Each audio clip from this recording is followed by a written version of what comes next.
बताएं कि मुझे विश्वास हो जाए, आप कोई प्रमाण दें कि मुझे विश्वास हो जाए। तो कहते हैं भरत चक्रवर्ती ने कहा कि तुम्हें एक बहुत अच्छा मौका देता हूँ। उसने कहा क्या? कहने लगे मेरे रनवास में देख कर आओ। तुम्हें रनवास में किसी पुरुष को जाने की इजाज़त नहीं होती है मेरे अलावा, लेकिन मैं तुझे रनवास जाने की अनुमति देता हूँ, तू चला जा। और वो तो खुश हो गया कि वाह, आज ऐसा मौका मिल गया। आप सच बताना, आपको किसी से, बड़े राष्ट्रपति से, प्रधानमंत्री से कभी आपको मुलाकात की उम्मीद नहीं हो, और आपकी पहुंच नहीं हो, हुकूमत नहीं हो, कुछ भी नहीं हो, और आपको कोई यदि कह दे कि चलो हम राष्ट्रपति से मिलाते हैं, तो आपको कितनी खुशी होगी।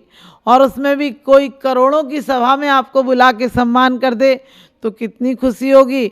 आपके पैर जमीन पर नहीं पड़ेंगे। उसी प्रकार से सम्यक दृष्टि जीव भी जानता है कि हमें अपने आत्मा से मिलना है।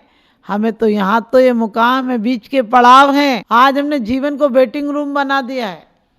वेटिंग रूम में तो लोग थोड़ी बहुत देर के लिए रहते हैं और वहीं कचरा, वहीं गंदगी कर जाते हैं, और बार बार कहते हैं 2 घंटे तो रुकना है, 2 घंटे तो रुकना है। उसको कोई साज सवार नहीं करता, उसको ऐसे ही छोड़ देता है। और जिसको, जो सम्यक दृष्टि धर्मात्मा है, वो जानता है 4 घंटे रुकना हो या 40 दिन रुकना हो, और या 4 साल या 40 साल, इससे कोई फर्क नहीं पड़ता। लेकिन जब तक मैं रुकूंगा इसे सुंदर बना के रहूँगा। क्योंकि क्या रखा है दौलते जहान में, क्या रखा है दौलते जहान में, क्या रखा है इन पक्के मकान में। जहाँ रखा है वहाँ तू जाता नहीं, जो एक बार चला गया वो वापस आता नहीं, जो एक बार चला गया वो वापस आता नहीं। तो हमें ये नहीं सोचना चाहिए। आज कई बच्चे आकर हमारे सामने बोलते हैं माता जी इस जीवन से मुक्ति कैसे मिलेगी। हमने कहीं जी कर तो देखा नहीं तुम्हें। तुम चाहोगे तो इस जीवन में ही मुक्ति मिलेगी। क्योंकि सागर यदि खारा पानी देता तो अमृत भी सागर मंथन से निकलता है। यदि जीवन ने भोगों के कारण रोग दिए हैं तो रोगों की दवा भी इसी जीवन से मिलेगी। जो आज तक भोग के रोग लगे हैं वही योग में लग जाओ तो यही जीवन आनंद देगा, और आनंद नहीं परमानंद देगा, एक दिन सिद्ध पर्याय भी देगा। तो उसी प्रकार से हमें जीवन में ये सोचना है कि हम कुछ देर के लिए आए हैं। और जैसे ही चक्रवर्ती ने कहा तुम मेरे रनवास में जा सकते हो, उसके पैर तो जमीन पर नहीं पड़ रहे हैं, खुशी से झूमने लगा। लेकिन तुरंत राजा ने कहा लेकिन एक शर्त है। उसने कहा शर्त क्या है? मुझे हर शर्त मंजूर है। उनने कहा देख लो शर्त थोड़ी भारी है। उसने कहा बताइए, हुक्म कीजिए। तो कहते हैं कि भरत चक्रवर्ती ने कहा कि तुम जाओगे लेकिन एक कटोरा भरा हुआ तेल का तुम्हारे हाथ में होगा, उसमें लबालब तेल भरा होगा, और एक बूंद भी यदि उसमें से झलक गई, बाहर भी निकल गई, और पीछे 2 पहरेदार तलवार लेकर तुम्हारे साथ चलेंगे। जैसे ही एक बूंद निकली तुम्हारे कटोरे से वैसे ही तुम्हारे प्राण निकल जाएंगे, तुम्हारी गर्दन उड़ा दी जाएगी। बस इतनी सी शर्त है। वो तो बड़ा चिंतित हो गया। उसने कहा अरे बेकार है, इतनी बड़ी शर्त तो कौन मानेगा। और कहते हैं लेकिन मजबूर था, राजा को वचन दे चुका था और राजा के सामने ना भी नहीं कर सकता था दोबारा। और कहते उसने कटोरा लिया और मायूस हो गया। जब करीब 6 घंटे के बाद वो पूरा रनवास घूम कर आ गया और आया तो राजा कहने लगे कैसा लगा। वो तो मायूस था, कहने लगे क्या क्या था वहाँ। बोले क्या क्या था, मुझे कुछ नहीं दिख रहा था। तो राजा कहने लगे तुम रनवास देखने गए थे कि क्या करने गए थे। भरत चक्रवर्ती ने कहा तुम रनवास देखने गए थे क्या और कुछ करने गए थे। उसने कहा आप रनवास की बात करते हैं, मुझे तो कुछ नहीं दिख रहा था। मुझे क्या दिख रहा था मैं बताऊं क्या। उनने की बताओ। कहने लगे मुझे तो सिर्फ कटोरे का तेल दिख रहा था कि एक बूंद भी इससे बाहर निकली तो मेरे प्राण समाप्त कर दिए जाएंगे। और लेकिन आपने अपनी बात का जवाब नहीं दिया। और वो बहुत उदास था। राजा ने कहा बस जवाब तो तुम्हें खुद मिल गया। जिस प्रकार से एक बूंद तेल की बाहर जाएगी और गर्दन उतार दी जाएगी, इसी प्रकार से मैं एक क्षण भी, जैसे तुम रनवास में घूम कर आए लेकिन रनवास देखा नहीं क्योंकि तुम्हें मौत का डर था और मुझे भी मौत का डर है। वो आ जाए या कल आए, लेकिन मौत आने के पहले मैं सबसे निरपरिग्रही, सबसे विरक्त होना चाहता हूँ। मौत आए मुझे और ले जाए, मेरा सब कुछ छिन जाए, उसके पहले मैं आत्मधन को प्राप्त करना चाहता हूँ। मैं भी इसी प्रकार से जीवन में रहता हूँ, सबके बीच रहता हूँ, सबको देखता हुआ भी अपने आप पे नज़र करता हूँ, अपने आप पर ख्याल करता हूँ कि कहीं राख की फिसलन में फिसल तो नहीं गया, कहीं कोई दुर्घटना तो नहीं हो गई, कहीं कसायों की तीव्रता तो नहीं आ गई, क्योंकि यह राग याग दहे सदा ताते समामृत से ये चिर भजे विषय कसाए अब तो त्याग निज पद भैये। इन भोगों को बहुत बार भोगा है, ये भोग हमें भोग लेते हैं, हम भोग को कहाँ भोग पाते हैं। हम कहते हैं जीवन में हम भोगों का आनंद ले रहे हैं, भोग रोग की तरह हैं जो और रोग बढ़ा देते हैं। लेकिन इनके साथ यदि सम्यक्त का पुट हो, सम्यक्त की एक गोली भी खा लो, एक दवा भी खा लो, सिर्फ अपना मुख भी कर लो उस तरफ परमात्मा की तरफ, तो तुम्हारे भोग अपने आप छूट जाएंगे, तुम्हें कहने की जरूरत नहीं पड़ेगी। क्योंकि आदमी जीवन में सारा पुरुषार्थ, सारा समय भोगों के लिए लगाता है, लेकिन अपने लिए नहीं लगाता है। और जो अपने लिए लगाता है वो एक दिन परमात्मा बन जाता है। तो आप लोग अपने लिए कुछ समय निकालें, क्योंकि कुछ तो समय निकाल प्रभु गुण गाने के लिए।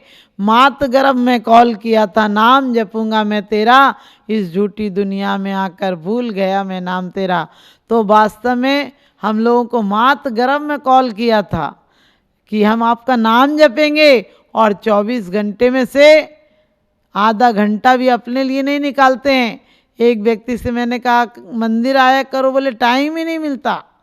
आप ध्यान रखना, मंदिर का टाइम नहीं मिलता, स्वाध्याय का टाइम नहीं मिलता, आत्म ध्यान का टाइम नहीं मिलता, और टाइम सब काम के लिए मिलता है। क्लब के लिए टाइम मिलता है, ऑफिस के लिए टाइम मिलता है, बच्चों के लिए टाइम मिलता है, पार्टियों में जाने का टाइम मिलता है, डॉक्टरों के यहाँ जाने का टाइम मिलता है, लेकिन अपने पास आने का टाइम नहीं मिलता है।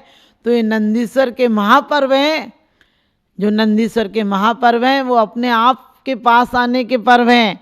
इन दिनों में हमें आत्मोत्थान करना है। कुछ पर्व खाने के होते हैं, कुछ पर्व त्यागने के होते हैं, कुछ पर्व सामाजिक होते हैं, कुछ राजनीतिक होते हैं, कुछ धार्मिक होते हैं, लेकिन ये पर्व आध्यात्मिक पर्व है। ये पर्व ऐसा है कि हर्ष और उल्लास का माहौल भी रहता है, और मंदिरों में जगह जगह कहीं सिद्ध चक्र विधान, कहीं नंदीश्वर विधान, कहीं पंचमेरु विधान करके इंसान अपने आप को उत्थान के मार्ग पर लेता है। क्योंकि जिन देव दर्शन करन से, जिन देव दर्शन करन से निज देव दर्शन होते हैं, जो कर्म फल देकर हटें वे क्षीण क्षण में होते हैं, वे क्षीण हो जाते हैं। तो हम लोगों को भी राजा की तरह अपनी शक्ति को विचारते हुए, उन्होंने अपनी शक्ति कितनी लगन थी। आज यहाँ मंदिर जाने की भी बात कहो, बच्चों से कहो मंदिर का नियम ले लो, तो सबसे पहले उनकी दादी कहती हैं नियम नहीं लेना, टूट जाएगा। मैं कहती हूँ तोड़ने की बात तुमने कैसे कर दी। यदि तुम छोटे छोटे बच्चों को तोड़ने की बात कर दोगे तो वो धर्म से टूट जाएंगे, क्योंकि तुमने उन्हें स्कूल भेजा है, तुमने उन्हें और सब जगह भेजा है, लेकिन मंदिर के नाम पर कहते टूट गया। तो ऐसे तोड़ने की भावना नहीं लाना है उन्हें, बल्कि प्रोत्साहन करना है कि बेटा धर्म तो उत्थान का कारण है। धर्म करो का मतलब सिर्फ क्रियाकांड मत करो, धर्म करो का मतलब दया, परोपकार, आत्म अनुभूति हो जहाँ, वहाँ फिर आपको विषाद कैसे हो सकता है। तो आप लोगों को विषाद छोड़ना है तो जीवन में आनंद पाना है। और ये वो क्षण मिले हैं जो सिर्फ 7 दिन को, 8 दिन को समय मिलते हैं, और 8 दिन में आप चाहें तो अष्ट कर्मों का नष्ट करके, 8 कर्मों को नाश करके आप सिद्धालय में पहुंच सकते हैं। और 8वीं भूमि में अब जब प्रवेश करेंगे तो वो कौन सी भूमि है? सिद्धशिला है। हम सबको अष्ट कर्मों को नष्ट करना है और 8वीं भूमि पर पहुंचना है। तो कहते हैं कि वास्तव में अष्ट कर्मों को नष्ट कैसे करेंगे। अष्ट कर्मों को नष्ट करने के लिए उन 8 गुणों का चिंतन करना है जो सिद्ध परमात्मा ने पाए हैं, और हमें 8 गुणों को चिंतन करके उस अष्टम वसुधा में जाना है। और 8 गुणों का चिंतन करने के लिए पहले 8 कर्मों को नष्ट करना होगा, और 8 कर्मों को नष्ट कर देंगे तो वो ठाट मिलेगा, वो विभूति मिलेगी जो अचिंतनीय होगी, वो भूमि मिलेगी जहाँ जगत पूज्य हो जाओगे, वो जगह मिलेगी जहाँ से कभी परिवर्तन नहीं करना होगा, वो सुख मिलेगा जो दुख की परछाई से भी दूर है। तो हम सबको कोशिश करना है कि हम आलस प्रमाद को छोड़ें, बहानेबाजी छोड़ें, क्योंकि हम दूसरे को नहीं ठगते हैं धर्म का बहाना करके, हम स्वयं को ठगते हैं, हम आत्मवंचना करते हैं। किसी दूसरे को क्या ठगेंगे, आदमी स्वयं ठगा जा रहा है। लोग सोचते हैं कि हम धन जोड़ लेंगे तो बहुत बड़े आदमी हो जाएंगे। अरे धन भी जोड़ लोगे तो भिखारी की तरह मरोगे, हाथ खाली जाएंगे, और गर्दन घूम घूम कर बार बार कहेगी कि अफसोस की बात है, मैं कुछ करके नहीं जा रहा हूँ। तो त्यागी की तरह जाना। त्यागी जब जाते हैं तो निर्वाण पैदा कर जाते हैं, निर्वाण भूमि बना जाते हैं, और रागी जब जाते हैं तो शमशान भूमि बना जाते हैं। त्यागी जब जाते हैं तो महामहोत्सव बन जाता है, और रागी जब जाते हैं तो मातम बन जाता है। त्यागी के पीछे लोग उनका जयकारा लगाते हैं, और रागी के पीछे जिसने जिंदगी भर भगवान का नाम नहीं सुना, उसे अंत समय में लोग राम नाम सत्य है और सत्य बोले गत्य है। लेकिन ये बेईमान लोग हैं, ये सत्य नहीं सुनाते हैं।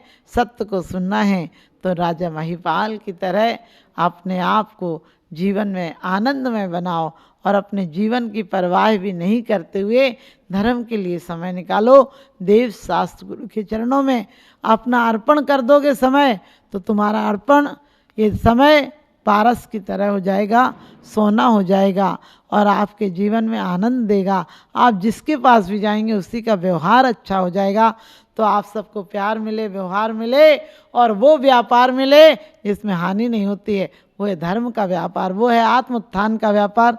आप सबको मेरा आशीर्वाद कि आप सबके जीवन में आनंद हो, और आप लोग इस स्थान का पर कुछ नियम संयम के द्वारा आत्म उत्थान के मार्ग पर चलें। मेरा यही आशीर्वाद।